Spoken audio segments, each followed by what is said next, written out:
Let me begin by saying good morning to everyone who is around here with us today. And to say that within the few minutes we have at our disposal today, we'll be examining an aspect of verbs. And like I've written on the board, we'll be talking about irregular verbs. I have made two sentences, and I've also underlined the verbs in these sentences. But these verbs are not irregular verbs. But it is necessary that we begin by making a kind of contrast, getting to understand what a verb is when it is not irregular. So in other words, we need to talk about the regular verb. And then from the regular verb, briefly, we'll move over to the irregular verb. I want you to take a look at the way these two verbs are conjugated. We'll move from want and then to wanted. From the simple present form to the simple past form. The past participle of want is also wanted. So we're going to say want, wanted, wanted. The same way that we talk about the verb bake. She bakes, she baked. She had baked. We include the auxiliary had together with baked to make it the past participle. Verbs are regular if they make their past tenses and past participle by adding ed or by adding d sometimes. Ed, most of the times. These are verbs that are called regular.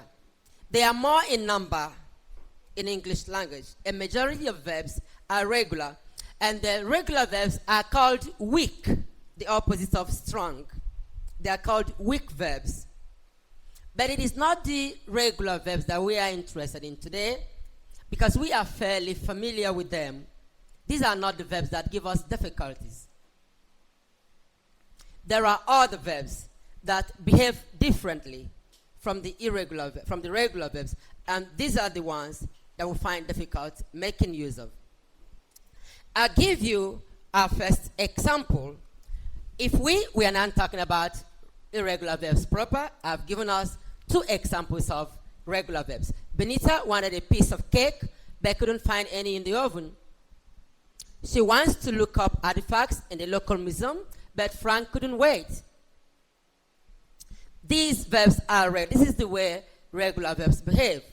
We're talking about irregular verbs. Now let us take a look at a very popular saying in English language. It says,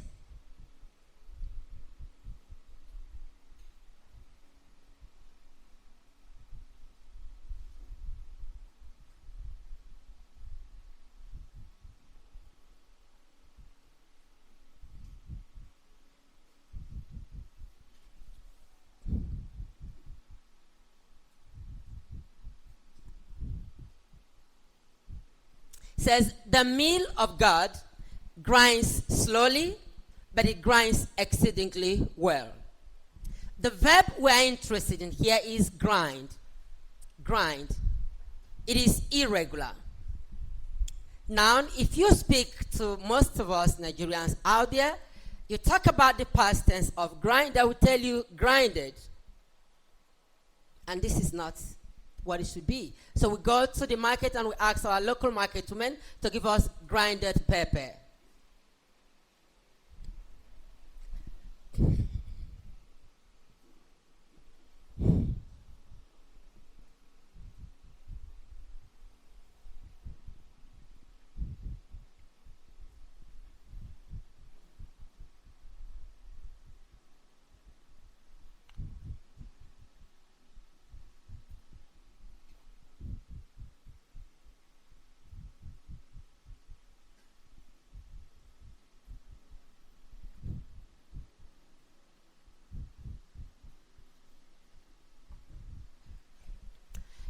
To grind means to reduce a solid to powder.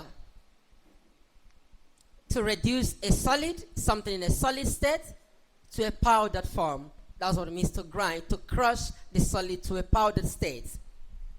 It says, Emilia took the grains. We grind grains in mills.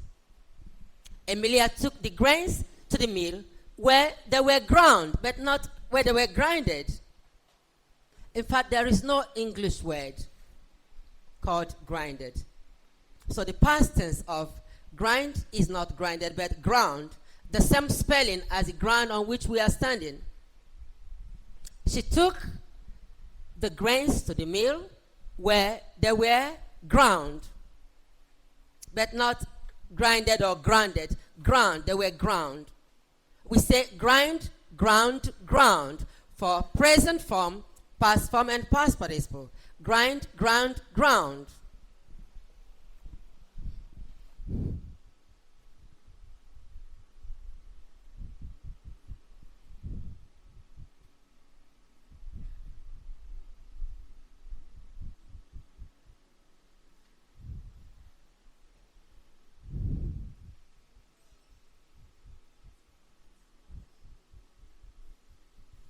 In this example, we use the past participle as an adjective to qualify pepper.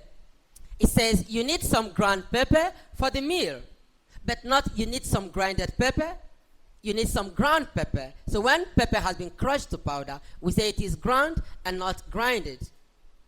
So grind is an irregular verb. What do irregular verbs do? An irregular verb either takes an entirely new word for its past tense and past participle. At other times, the vowel sound in the present form changes in both the past tense and past participle. In the verb begin, the vowel sound is E. In the past tense, the E changes to A, so have begun. In a past participle, it takes another change and have begun. This is what irregular verbs do. And this is why we find it so difficult making use of them. So, if someone uses the verb shake, they shake hands each time they meet on the walkway.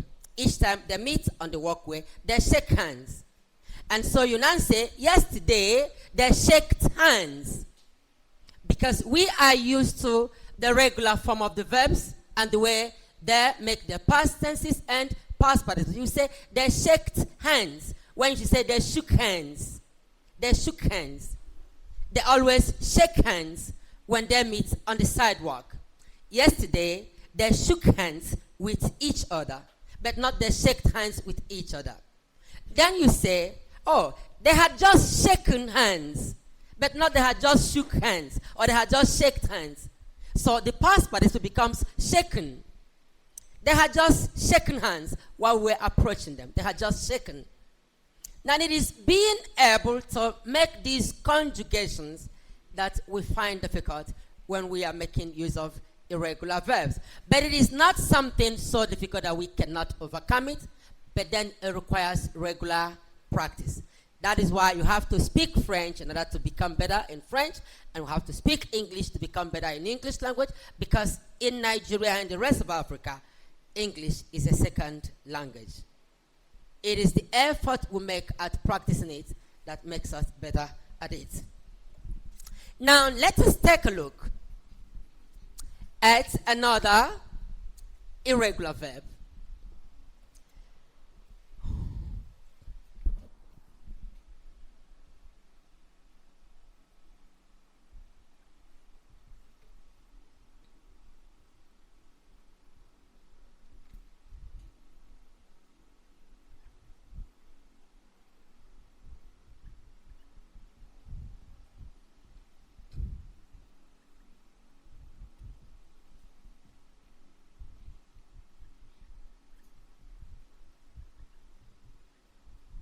It says, each time the subject of her paternity is raised.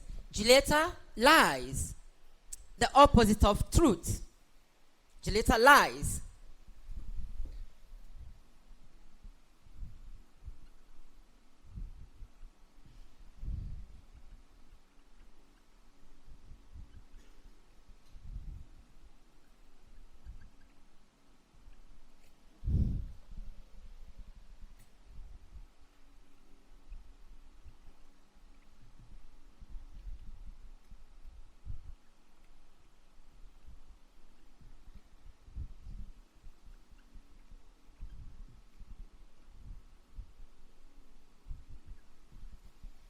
She lied about her father's paternity. Sorry, she lied about her father's occupation when Miss William asked her. She lied about her father's occupation when Miss William asked her.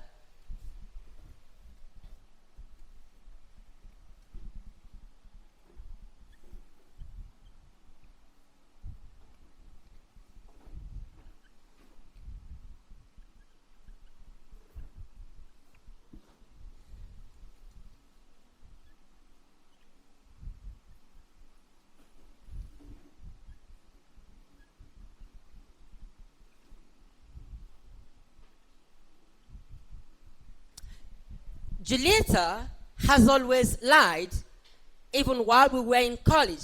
You know why we make these examples? So you can understand the different conjugations. When we talk about conjugation, we mean how the forms of a verb change in order to indicate the different times at which the actions took place. So say, she lied when we're talking about the simple past tense of lie.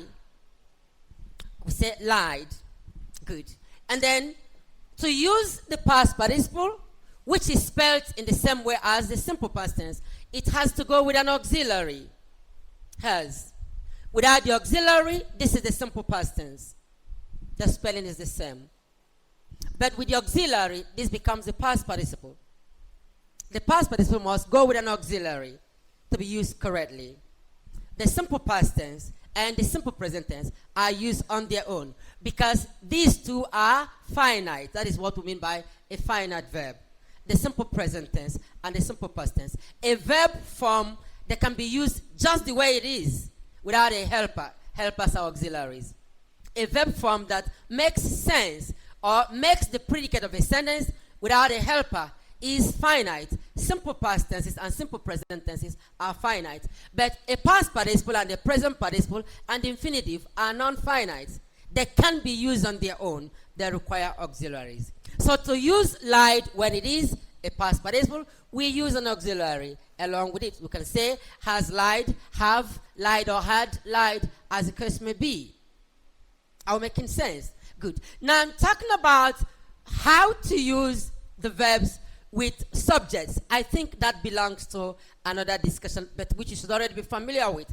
We have said lies here because the subject is third person singular. She lies, he lies, it lies. If the subject changes to the first person, I and we, it will be lie. The S will go, I lie, we lie. And then the same with you, you lie. And then the lie. I guess that point is clear. Now, lie meaning the opposite of truth. Now let us take effort example.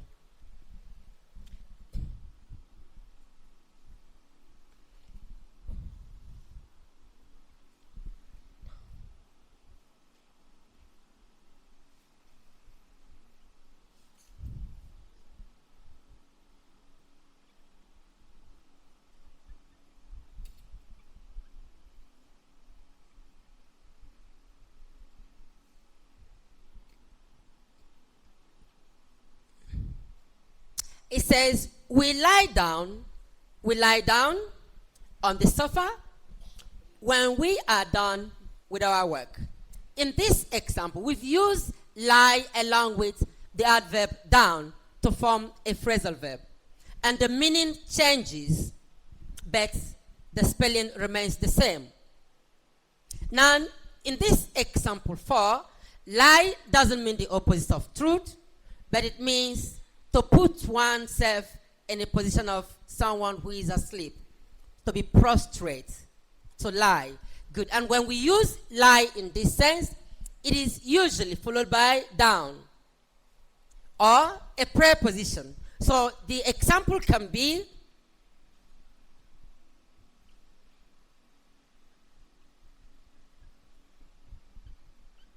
Bennett lies on, the preposition on, the adverb down. Because lies is an intransitive verb, it can't take an object directly. It is necessary that there is a preposition or an adverb coming after it before any noun form, because nouns and pronouns function as subjects. So we can't say she lies mat. A mat is a noun. Mat cannot come directly after lies because lies is intransitive. But you can say she put the mat away. She put the mat away. In this case, we have replaced lies with a verb which is transitive, put. So we can say put the mat. We can say lie the mat. I hope the point is clear. Good. So because this verb is intransitive, it has to have an adverb or a preposition. We call it particle. The preposition or adverb that goes with an intransitive verb is called either an adverbial particle or a prepositional particle. It is a complement, that which goes with it to complete its meaning. We say, Bennett lies down on the mat. Lie down on the mat and sings a lullaby to the baby. And sings a lullaby to the baby. Bennett lies on. So these examples talk about lie, what it means to be in the position of one who is about to sleep or who is resting, to be prostrate.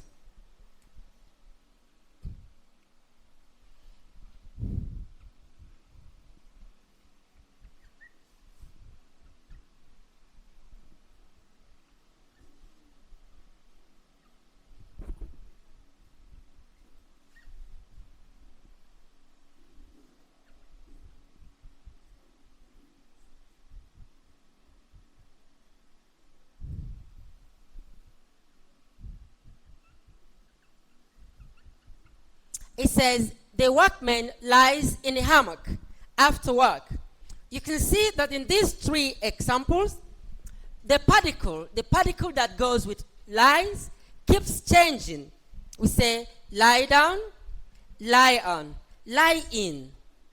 You lie in a hammock. You know what a hammock is? A swaying bed. A bed made of tough piece of cloth that is tied at two poles. And one can lie in it. It sways. It's called a hammock. Let's take a look at the past tense. Now here we have lied,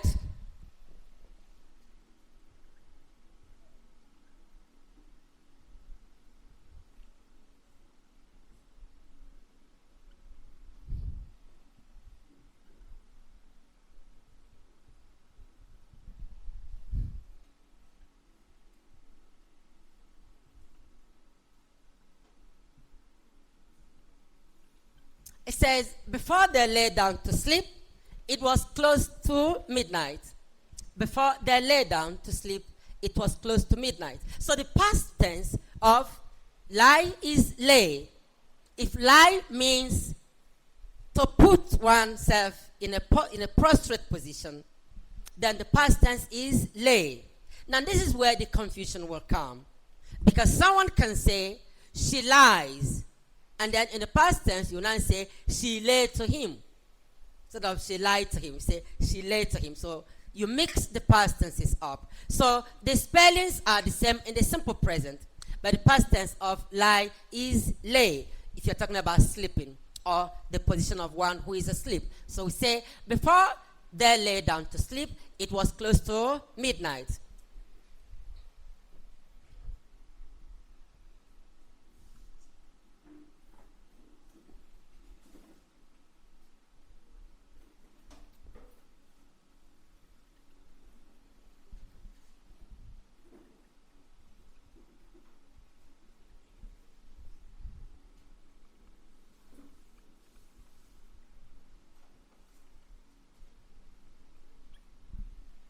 Frances lay in the camp bed for much of the night. Frances lay in the camp bed for much of the night. She lay.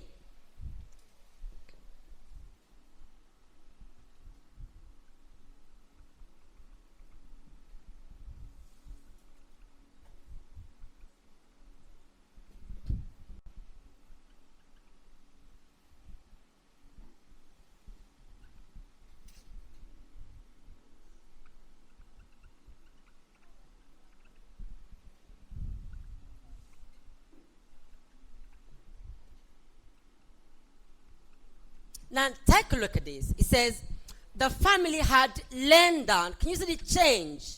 The change in the forms of the verb. Lie, lay, lain.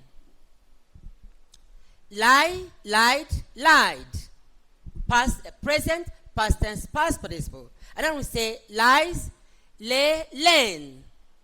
So the past participle of lie, talking about one who is asleep, is lain. L-A-I-N. This past participle must be used with have or has or had, depending on the tense. In the present perfect tense, we say has lain for singular or have lain for plural. And in the past tense, we say had lain. So has or have changes to had. In the past, it becomes had lain. Yes, please.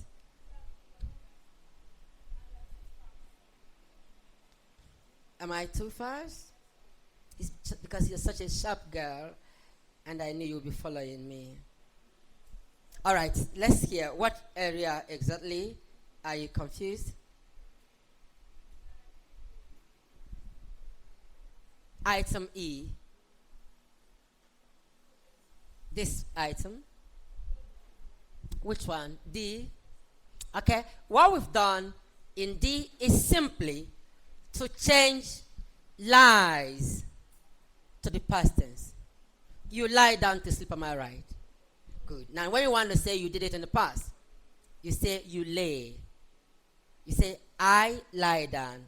I lay down. So we've changed lies in example 4A and B to lay. Lay down in example 4C and D. These are the simple past tenses. Then, for the past participle, lay changes to lain.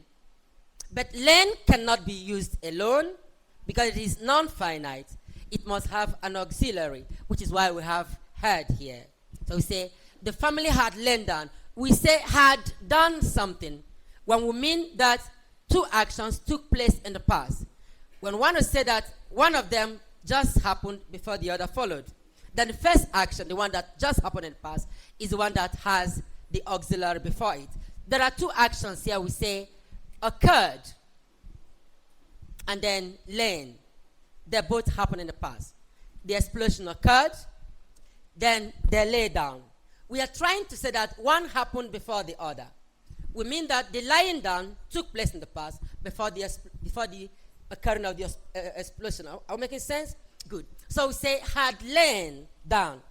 Let's assume that the explosion had actually happened before they lay down. Then we will take the auxiliary and put it here. And it will become the explosion had occurred before this one will now change to lay, before they lay down. Is the point clear? I follow you now. Do I have any other question? Is there any other question from anyone?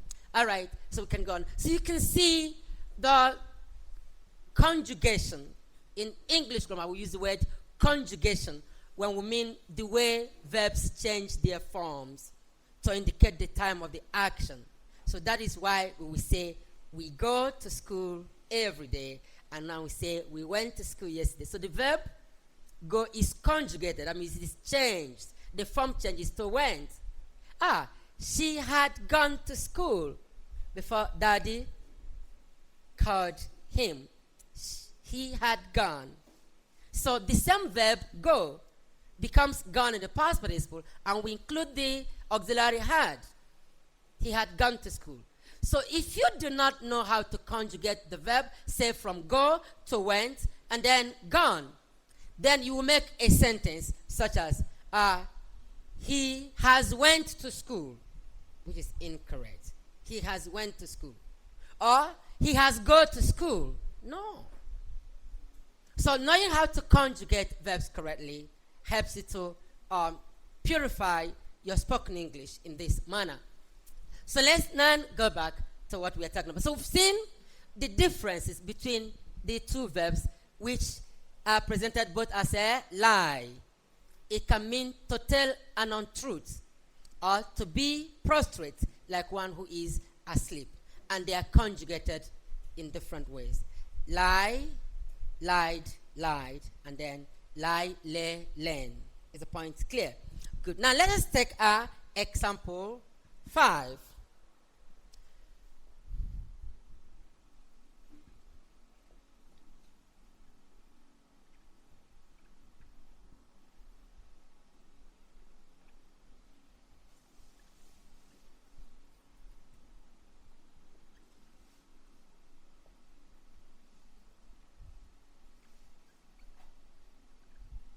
It says, Miss Veronica's hen lays 12 eggs every day.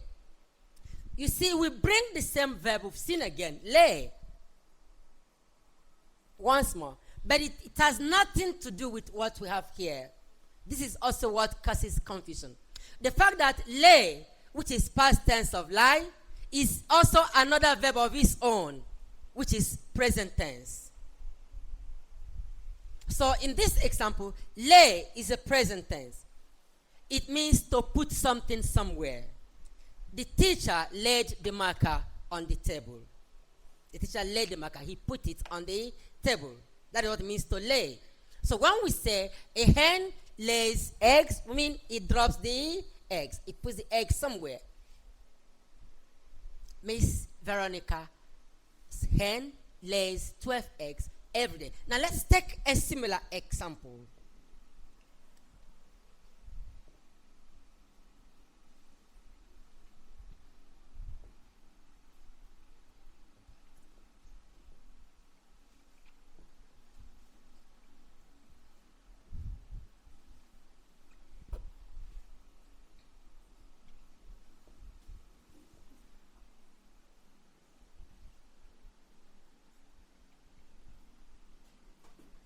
Having birthed her baby, Rose lays it on the cot.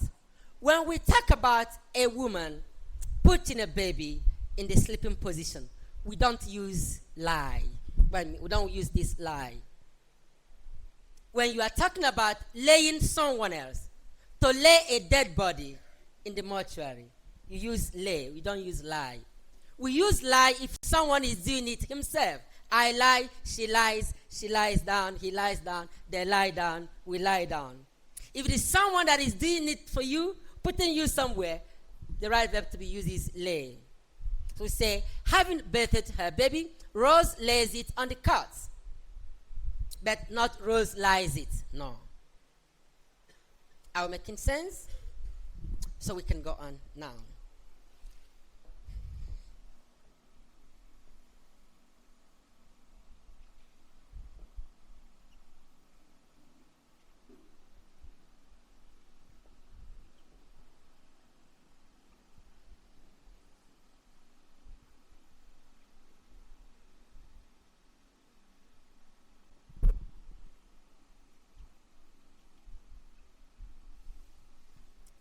Mr. Green laid his toolbox in a workshop. So you can see the conjugation again. The past tense is laid. Don't confuse it with laying, which is used to talk about lying down. Past participle of lie. Past tense of lie. But lay is an entirely different verb. Simply, they have the same spelling. But this means to put something somewhere. Mr. Green put his toolbox. That's what it means. He laid his toolbox in a workshop. You have a question?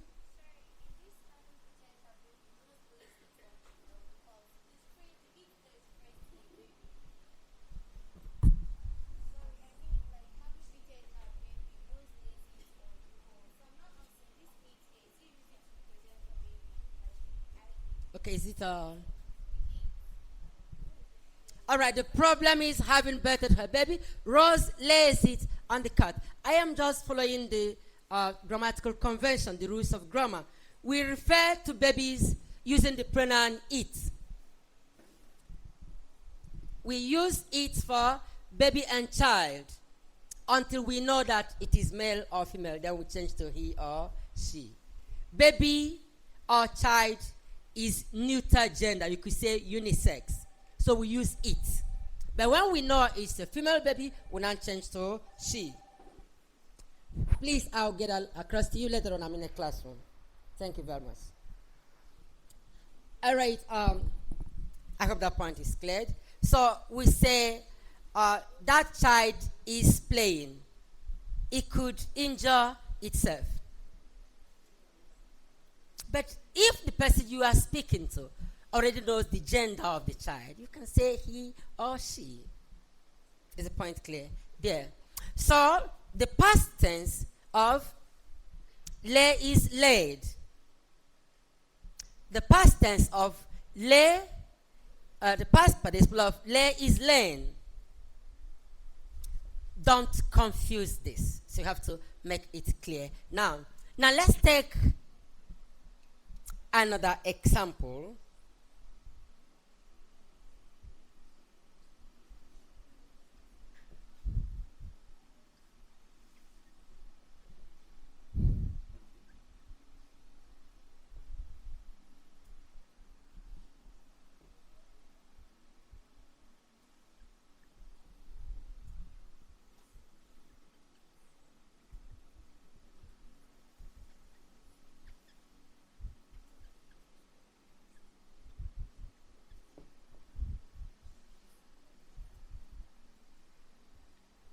It says the youth council had laid a complaint at the municipal office. So you don't confuse had laid with had lain. Yes.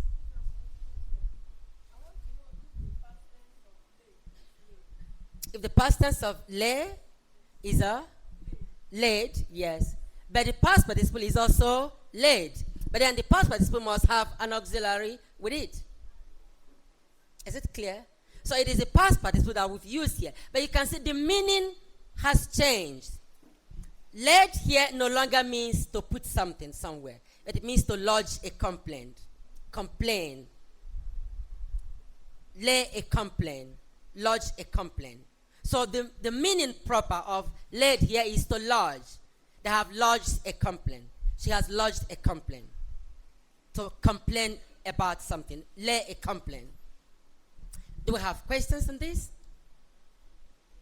Is there any question? All right, let us take our next irregular verb.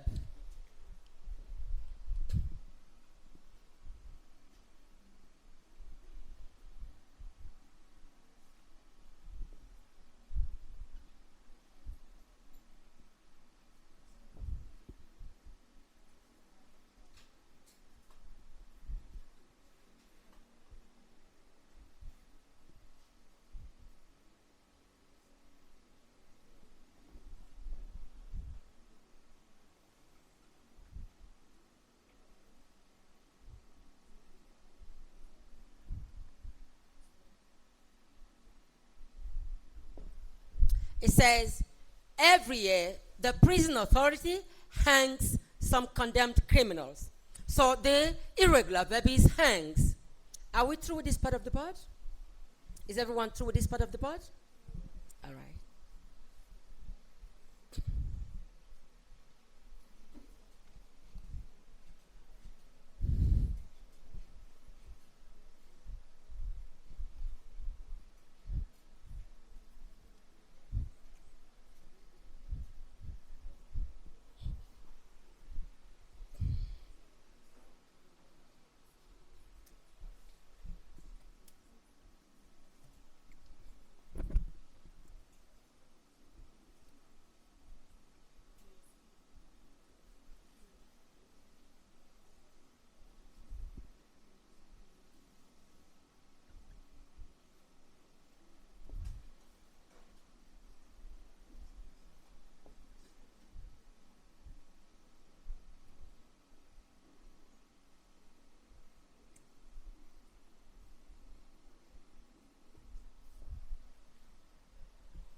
the verb is hang, and the past tense hanged, and the past participle also hanged. We use the past participle along with an auxiliary verb. Now, to hang means to kill. We see death by hanging. To kill. I guess you should understand what this means. To kill someone by hanging, it involves tightening a rope on the person's neck, the way it was done in the past. Nowadays, there is a machine that simply chops off the person's head. So it's called hanging. So we have hang, hanged, G-E-D, hanged, and then hanged again in the past participle. Now, where the confusion lies is that hang also has a second meaning.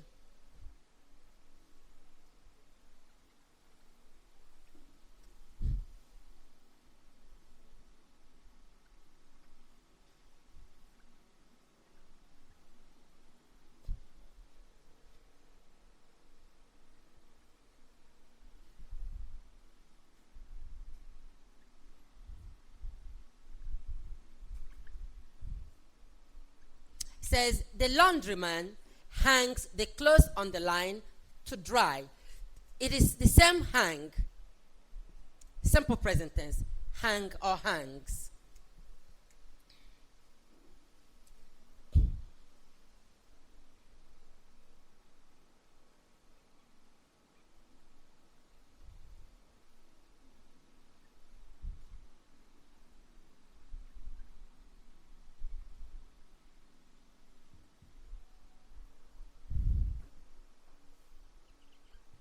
He hung the balloons in mid-air. He hung the balloons in mid-air. Now, the past tense of hang, when it means to suspend something in the air, like we do when we wash clothes, to suspend something in the air, the past tense is hung.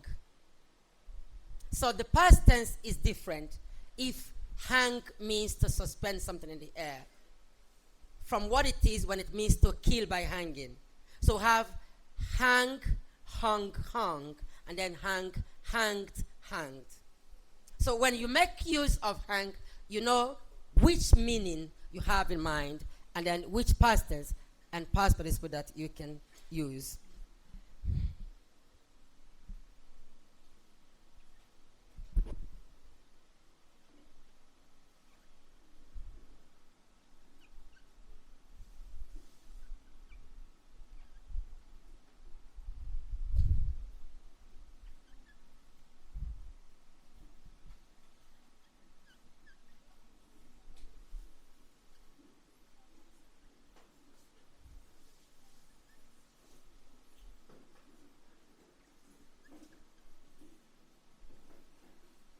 Says Benson has hung the dead reptile on the tree. So compare has hung and then has hanged.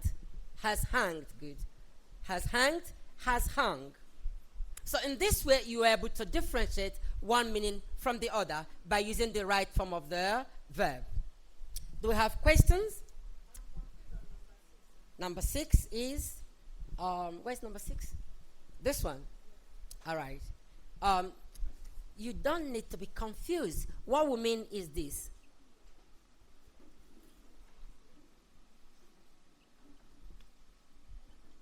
Hang or hangs, depending on the subject of the sentence.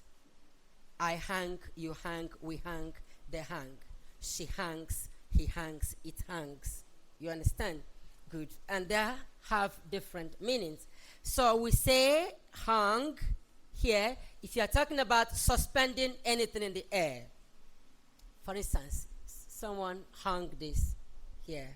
You understand? It is suspended in the air. We use it very commonly when we're talking about clothes that have been washed, clothes that we hang on lines for drying. So we say hung, and the past participle is also hung. But this hang means to kill by hanging.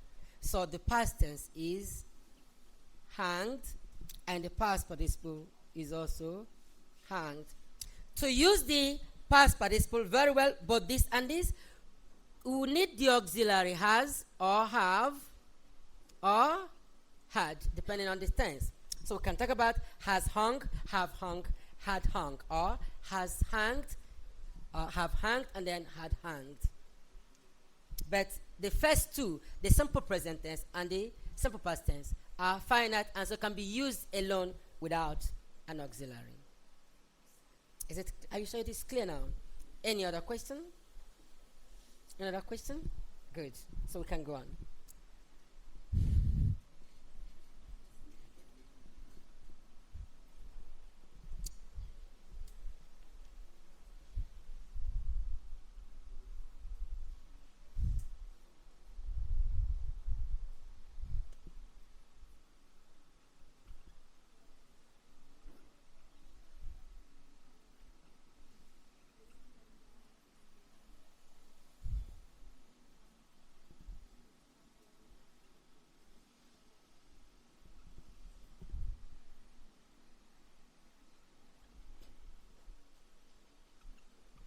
The other irregular verb we want to talk about is bear.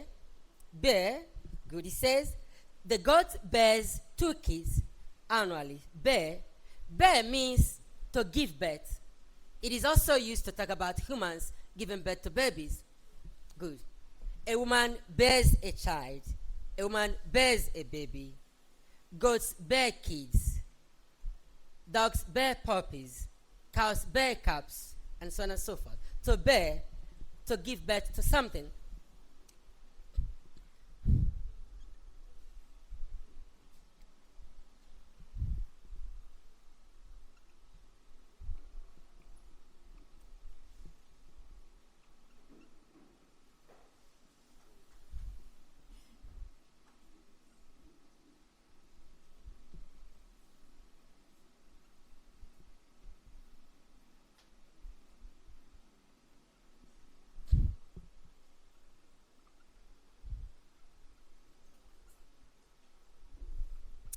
The Arab women bore their children unassisted. Past tense of bear is bore, B-O-R-E. The Arab women bore their children unassisted.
I want us to take a look at these varying meanings of bear. Bear means to give birth to a young, the young of an animal. or a person. But bear also means to carry something. To carry something. The same spelling. Bear. Now, example 7a says, the Arab woman bore children on her sister. And this is the past tense of bear. And 7b says, the strong east wind bore the aircraft. East wind carried the aircraft. An aircraft is usually airborne, meaning it is carried in the air. And then in example D, we have market women across Africa's rural areas bear baskets of produce to the markets, to local markets, but they carry baskets. So we've seen two meanings of bear. One, to give birth to a young, and secondly, to carry something. You can bear something on your shoulder or bear it on your head, meaning to carry it on your shoulder or to carry it on your head. Does anybody have a question? Yes. Please be allowed.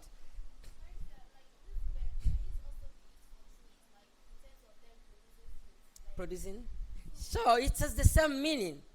If we say that a tree bears fruit, we are still talking about that meaning of bearing, to give birth to young. To bear means to be fruitful, to yield something. That is the general scope of the meaning. Is it clear? Good. Now, away from that, let us talk about the other meanings of bear. Let's take example E.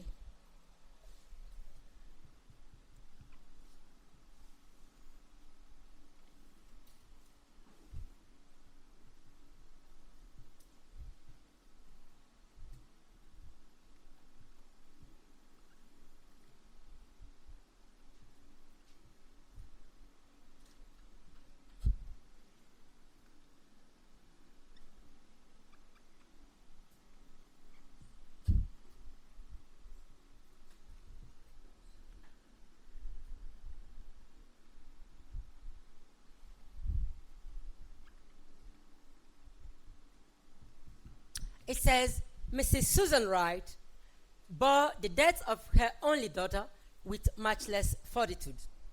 In this example, using the past tense of bear, which you're already familiar with, and yet the meaning changes. The same past tense, but the meaning changes. Now, bear here means to have patience. You've told people, please bear it. Am I right? Bear it. Bear with me. Am I right? Say, have patience with me. When you tell someone to bear something, you are saying, you are being consolatory in your speech. You are trying to say, endure it. God will, how do we put it? God will comfort you, something of that nature. That is this meaning of bear used here. Mrs. Susan Wright bore. That means she endured the death of her only daughter with much less fortitude. So 3 meanings of bear. Now, am I right? Good. To give birth, to produce young, and then to carry something, and to have patience. These 3 meanings have the same spelling in the simple present tense and the simple past tense.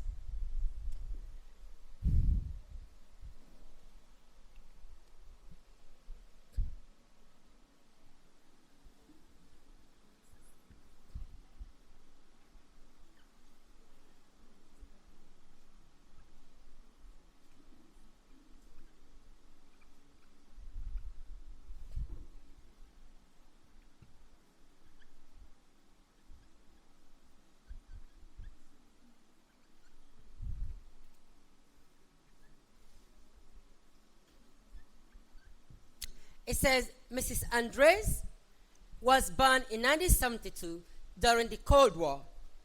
Good. In this example, we use the past participle of bear. We've already used the past tenses. We use the past participle of bear. But this past participle applies only to the first meaning of bear. This one, to give birth. It is often used this way in the passive voice. Are we following, please? In the passive voice, when we are talking about the bearing of human beings, we use only the passive voice. The active voice is correct, but it is rarely used. You will say, for instance, talking about yourself, I was born, am I right? I was born 1990, I was born in the year 2000, I was born, he was born, she was born. But you will not say, his mother bore him in 2007. That is the passive, the active voice. If we say Miss Andres was born in 1972 during the Cold War, we might as well say Andres' mother. Then we use the simple past tense. Bore her in 1972. Correct grammatically. But by convention, when I say by regular practice, by usage, in English language, we rarely talk about someone's birth in this way. It is rarely used in the past tense. Even though it's correct to say, well, my mom bore me in 1972, that's okay. But usually we say, I was born in 1972. I was born means she gave birth to me. But rarely, in the passive voice, that person who did the birthing, my mom is not included there. We say, I was born. We know that I was born means that someone gave birth to me. That's the way it is used. So while it is correct to use the past tense, the way it is here, what is more common is this. We were born, they were born, she was born, I was born, he was born, it was born, and so on and so forth. Is the point clear? Good. Now let's take another past participle.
Now let's go on. In example G, we have the community water was born. Now the spelling of born changes, B-O-R-N-E. Now this past participle applies to carrying something. Carrying something. And then it also applies to bearing something. That is having patience, having consolation. That is, it is also the past participle of the verb we've used here. Are we following? Good. Her pains were born. Her pains were born.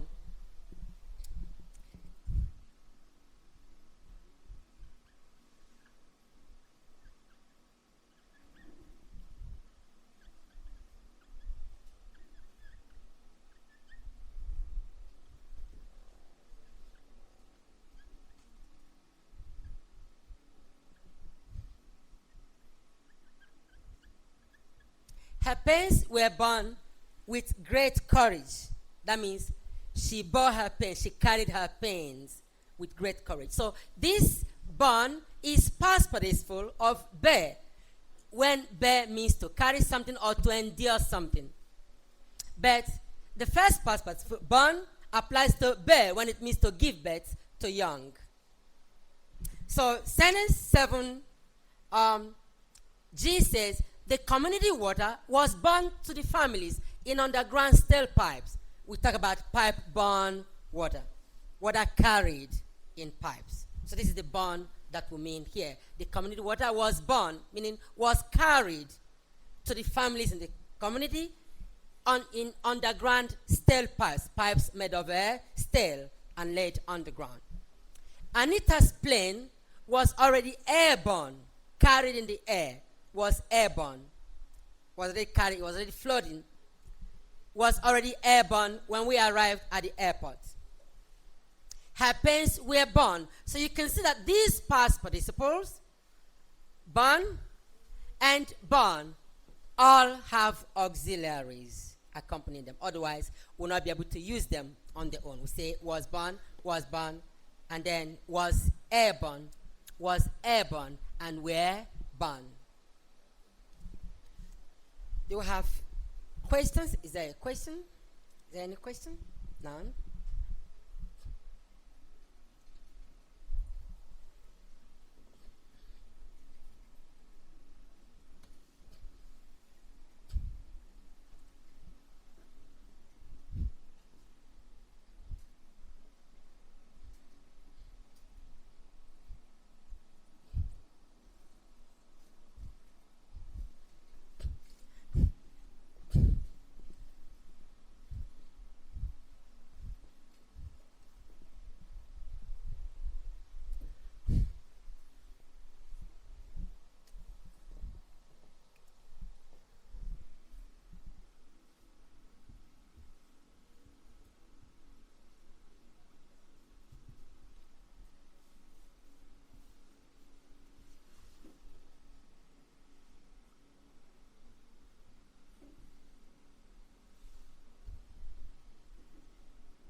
It says, recreation starts when Richard rings the bell. He is the senior prefect. So in this exam, we're examining the verb ring, which is also an irregular verb.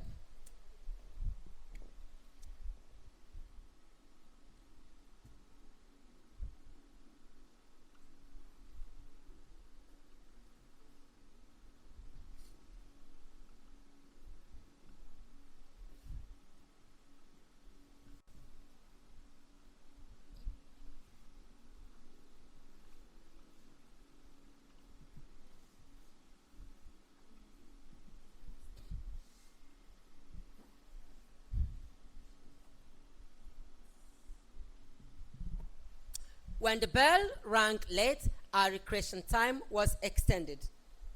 When the bell rang late, so say ring and rang. This is not a problem at all, to ring and then to rang. The problem is to wrong. When we want to use the past participle, that is where the problem comes in. So we have many people saying he has rang the bell, she has rang the bell, which is not correct. So we have to try to train our lips, to get this correctly without being afraid of making mistakes, provided you know that you've made a mistake and you only correct yourself immediately if you are speaking to an audience.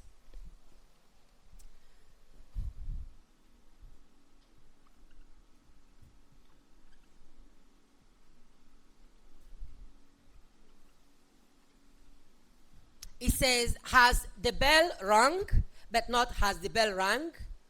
Question, has the bell rung?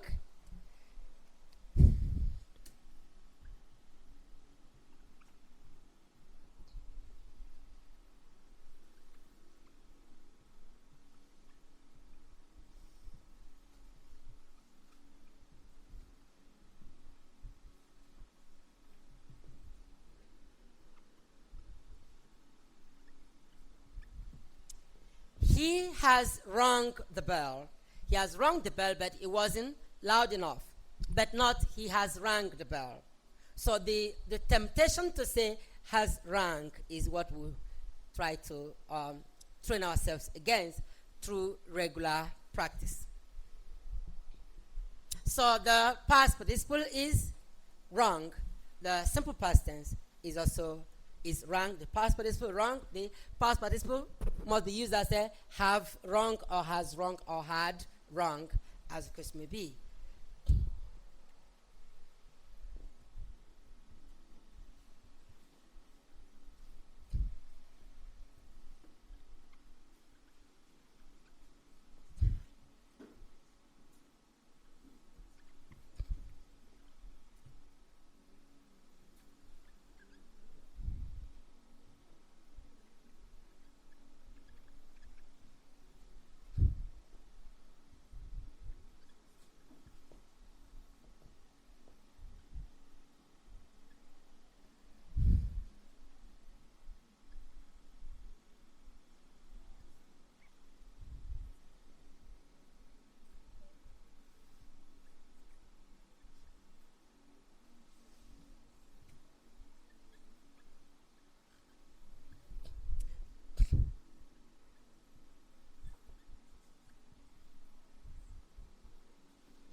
It says, Serena sings in a cathedral choir.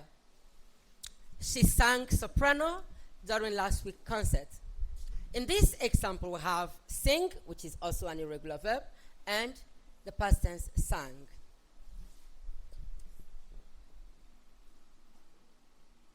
We say, for instance, she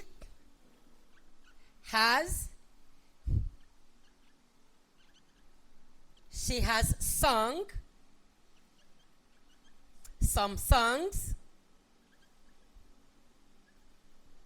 for a new album. She has sung a song. The confusion that usually results here is the fact that the past participle of sing has the same sound. We said they are homophones. It is homophonous with the noun song.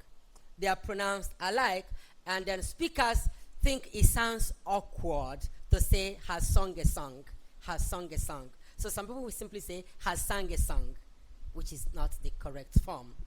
So the past participle of sing is sung.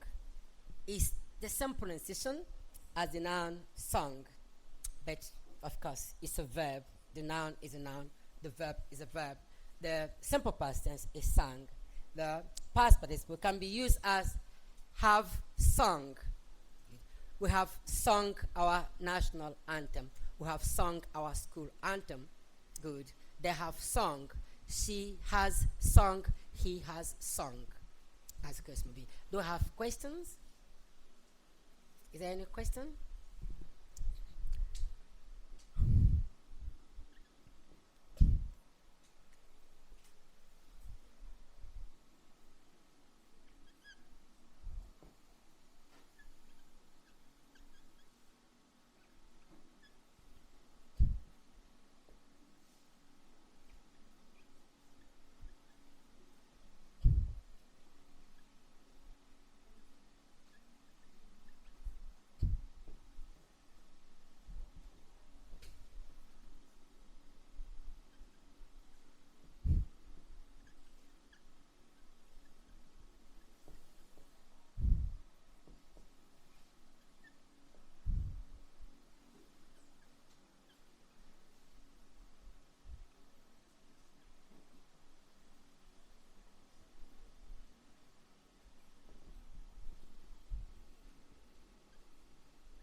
It says, the National Theatre broadcasts a yearly review of all dramas written by indigenous authors.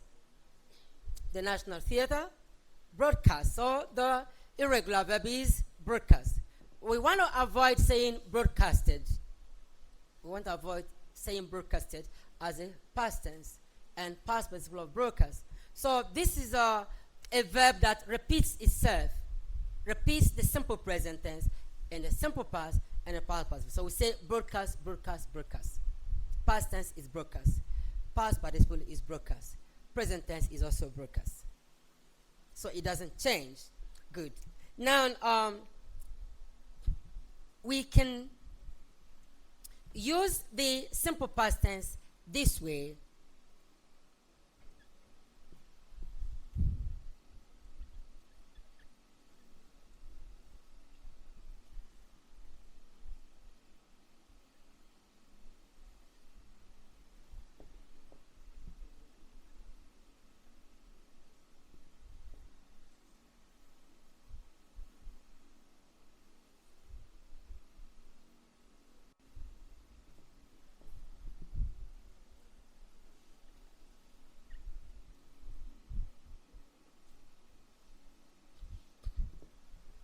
The only difference between the past tense and the simple present tense is the fact that, one, there is an adverbial.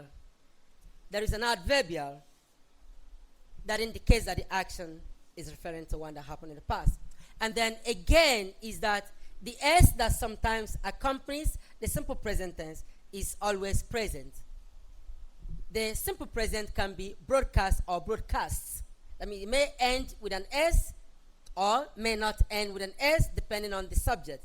For instance, with plural subjects like we, you, and they, we will say broadcast. They broadcast, we broadcast, you broadcast. And then with the first person, I, again, I broadcast. But with he, she, and it, the third person pronoun, we say broadcast, broadcast, broadcast the way we have it here. But in the simple past tense, the S goes permanently, and it must be written as broadcast. And then you have to try to accompany it with an adverbial so that it will be clear to the listener that you're talking about an action of broadcasting that occurred in the past. By the way, to broadcast means to spread information, especially through the mass media, through radio and television. The internet is now a part of the mass media, and then newspapers and magazines. That's what it means to broadcast information. So we use broadcast just the way it is. But if you use the past participle, of course, you have to accompany it with a suitable auxiliary verb.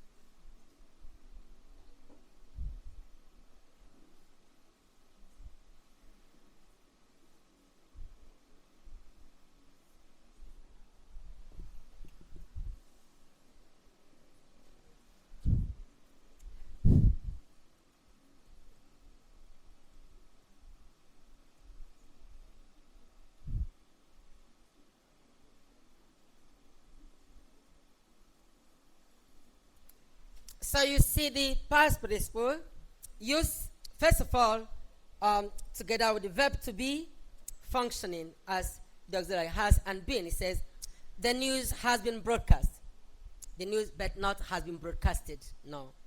The news has been broadcast, and they have broadcasted. They have broadcast. The news has been broadcast, and they have broadcast. Please, this is on the line here. They have broadcast information on the air crash. Has been broadcast is passive voice. Has been broadcast. And then have broadcast active voice. Both forms are past participle.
says, the Mike Tyson Holyfield boxing match will be televised by mainstream media.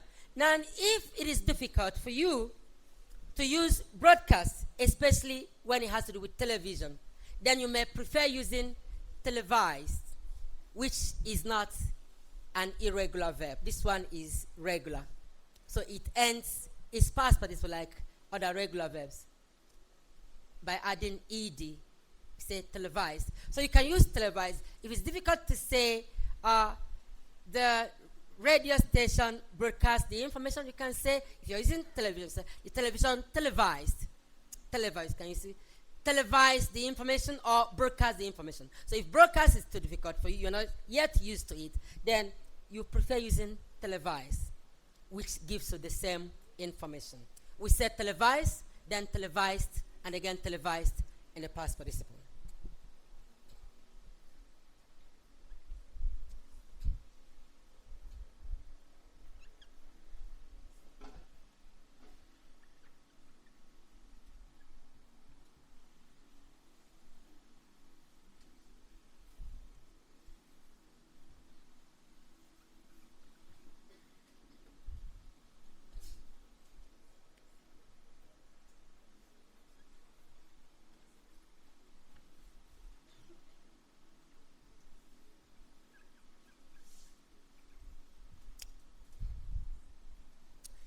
Telecast and broadcast are used in the same way, except that broadcast is used for all media.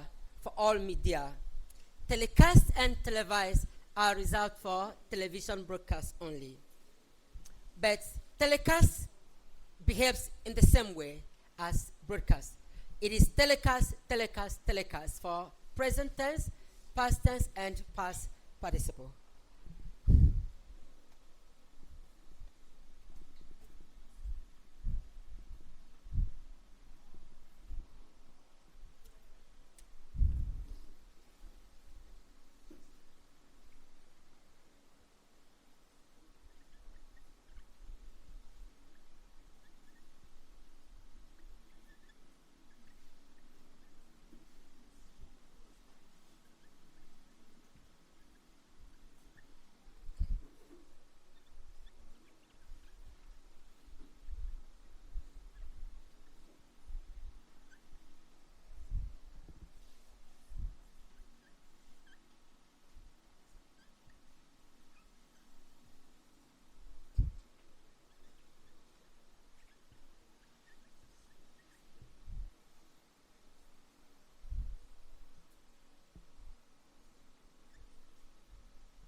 Sentence 12a says, a month ago, the trial of the drug syndicate was telecast, but not was telecasted, was telecast nationwide, the trial. We have to include an adverbial. This is an adverbial phrase of time, talking about when in the past it happens. That shows that the verb has been used in the past form, apart from the auxiliary that it has here, implying that it is the past participle. A month ago, the trial of the drug syndicate was telecast nationwide.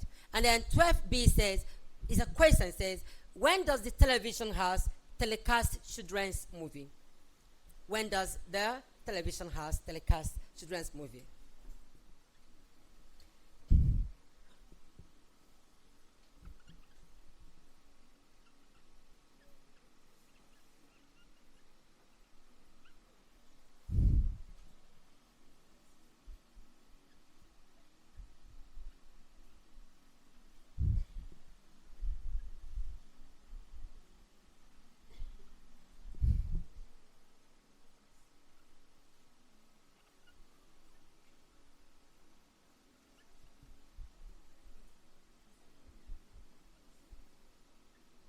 It says the government, the government telecast the budget presentation a week ago. There is an adverbial of time.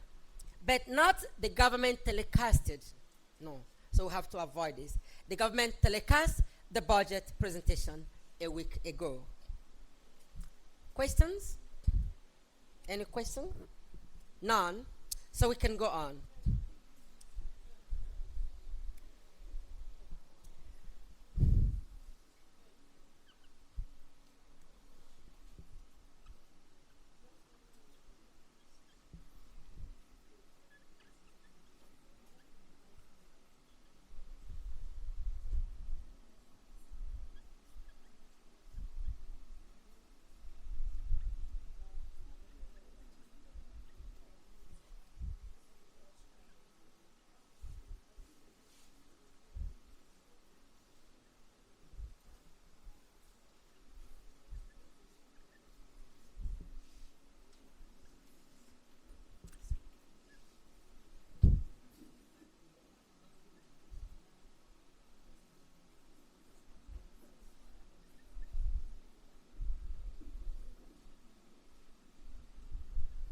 All right, this is a question. It says, can you forecast the winner of the match between Arsenal and Manchester United?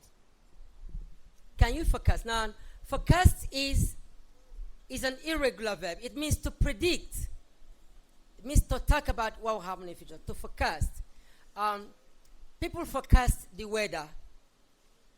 People forecast business opportunities. People forecast the availability of a job and various other things. People can forecast their fortune in gambling, predict whether I will win or not. You forecast it. But even though there is a past tense of forecast called forecasted, it is not popular. What people use all the time is forecast, forecast, forecast for present, past, and past participle. Do you have questions? All right, so we can go on.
Says, while at the board meeting last Saturday, the chair, meaning chairman, the chair of the stock exchange forecast a rise, but not forecasted. You have a question, please?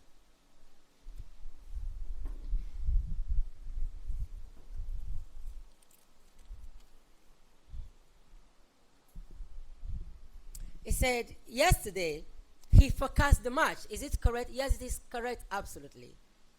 Is correct. You mean he did the forecasting yesterday? It is correct. All right. If there are other questions, you can ask.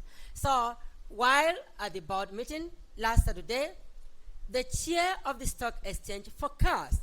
That means he foretold. You know, to forecast means to foretell. If we use foretell, we say he foretold, because foretell changes to foretold in the past. Good. But here, forecast doesn't do the same. Good. He forecast a rise in share interest, a rise in the interest that shareholders will earn.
It says the banking conglomerates in a country have forecast a year of increased banking transactions across the country. Have forecast a year of increased banking transactions across the country. Our time is running out, but we'll still do what we can. Let me see if you have, because I guess we've talked about forecast. Let's see whether you have a question. All right? Is there a we can use to replace with this one? Forecast. Yes, you can use foretell. It's a simpler verb. But foretell is also an irregular verb. So you have to change it to foretold in both past tense and past participle. In the past participle, you have to say has foretold, have foretold, or had foretold. But foretell seems simpler than forecast. There is a kind of rigidness involved in saying forecast in the past tense and forecast again. Many people will be moved to say forecasted. That appears to sound easier to the tongue. So you can use foretold if that makes it better for you. Now, let us take the verb.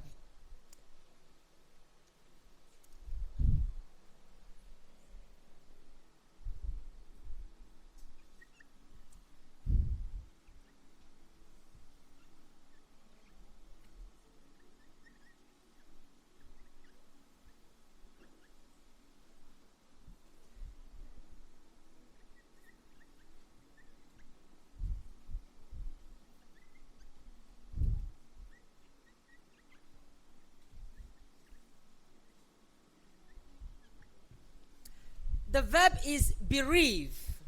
People rarely use this verb on their own when they're having conversations, even though there's nothing wrong with it. It's just that it is not so popular. When we can say the children lost their parents, the children's parents died, which many more people will understand than when you use bereave. And then bereave is always used in the passive voice. It is never used in the active voice.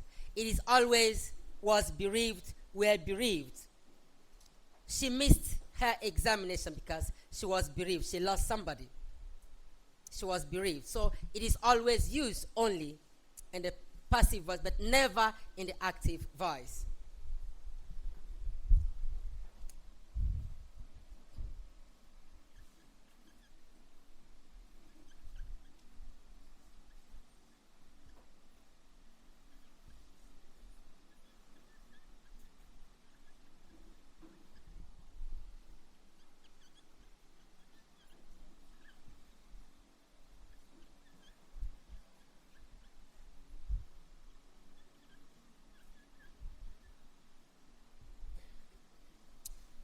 The past tense and past participle of bereave can be bereaved or bereft. You decide which one to use. She was bereaved or she was bereft. She lost somebody. Is the point clear? Good.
It says it was the peak of winter when the accident occurred, and we have most of the victims bled.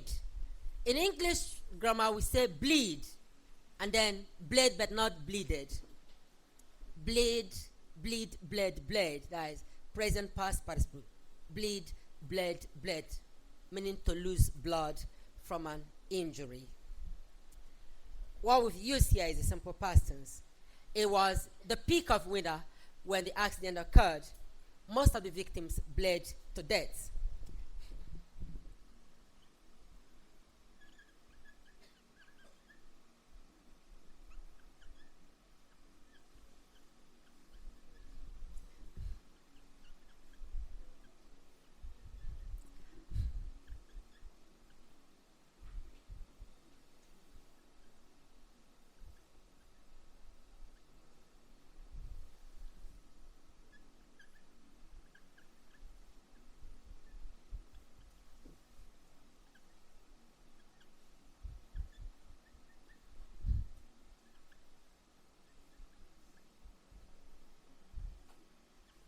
It says, before the injured boy could be hurried to the hospital, he had bled to death.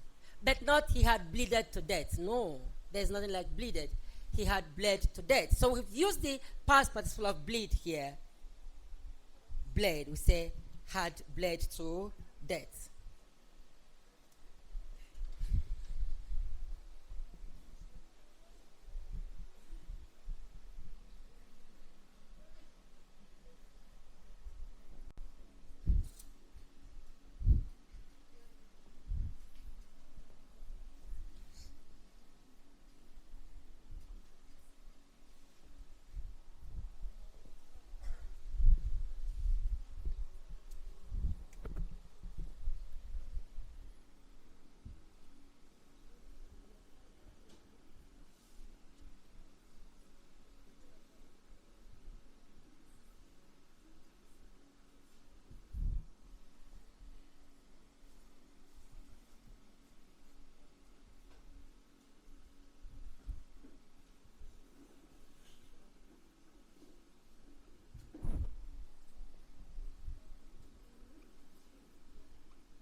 Sentence 16 says, when Joachim whispered his proposal, Clementina burst into laughter. Now you can use the substitute verbs erupted into laughter, or exploded into laughter. But burst must be used as burst. It doesn't change. It is burst as present. It is burst as simple past tense. It is also burst as past participle.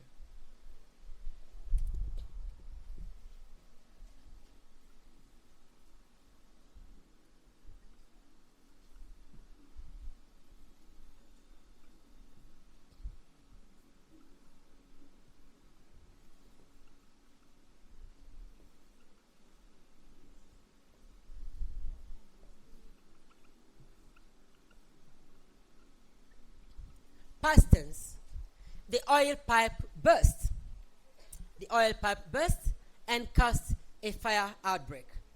To burst means to blow open suddenly. The oil pipe burst, that's the past tense, and caused a fire outbreak.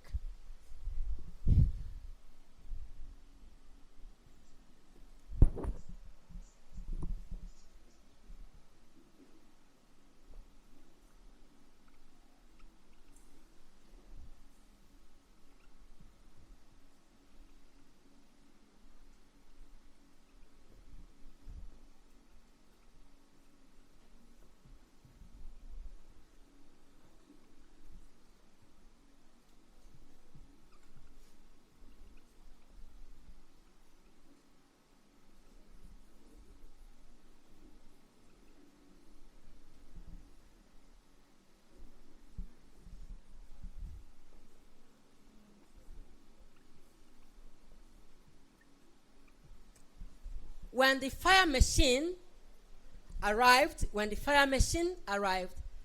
fire had long burst, past participle. The fire had long burst into a conflagration, a fire of a more serious kind. All right, I guess that's all the time we are permitted for today.